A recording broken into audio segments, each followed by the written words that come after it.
दोस्तों मैं संतोष मिश्रा पेशे से एक टीचर हूँ और प्राइवेट टीचर हूँ।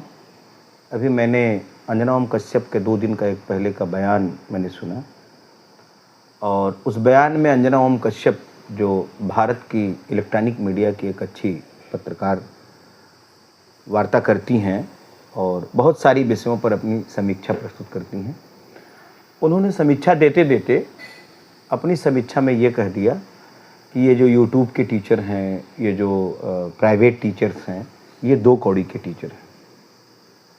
ज़्यादा बड़ी बात तो नहीं कहनी है क्योंकि अंजना ओम कश्यप जी का एक अपना स्तर है और ये अलग बात है कि वो बातें बिना स्तर की करती हैं, बिना वजूद की करती हैं। शायद मेरा उनका आमना सामना कभी नहीं होगा और अगर होता तो मैं उनसे पूछता कि जो अध्यापक तुमको पढ़ा कर यहाँ तक भेजा है, क्या वो भी 2 कौड़ी का था? और अगर वो 2 कौड़ी का था तो तुम तो बिना कौड़ी के भाव की बिकती हो, तुम्हारा क्या मूल्य लगाया जाए? और एक ऐसी औरत जो रोज़ बिकती है, अंजना ओम कश्यप एक ऐसी औरत है जो रोज़ बिकती है, प्रतिदिन। कभी कोई किसी रेट में ख़रीद लेता है, कभी कोई किसी रेट में ख़रीद लेता है और वो समाज के वैल्यूएबल पर्सनालिटी जो मूल्यवान व्यक्तित्व है, उनका मूल्य लगा रही है। मैं रोज़ बिकने में ये नहीं कहता हूँ कि अंजना ओम कश्यप अपना चरित्र बेचती हैं। मैं ये कहना चाहता हूँ कि देश के जिन मुद्दों को दबाने का जो मूल्य वो किसी न किसी तरह से लेती हैं, वो भी एक बिकना ही है।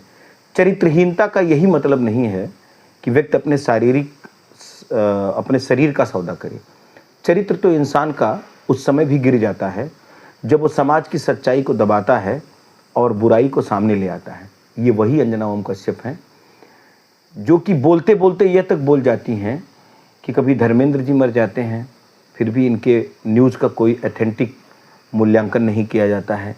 नीट पेपर लीक पर अंजना ओम कश्यप समझाती हैं कि ऐसा हो जाता है, फिर भी इनके विचारों का कोई नैतिक मूल्यांकन नहीं किया जा सकता। मुझे तो दुख है कि अंजना बिकते बिकते इतनी बिक गई कि अब ये मूल्य विहीन हो गई और ये मूल्य विहीन स्त्री जो है वो सबके मूल्य को जीरो कर रही है।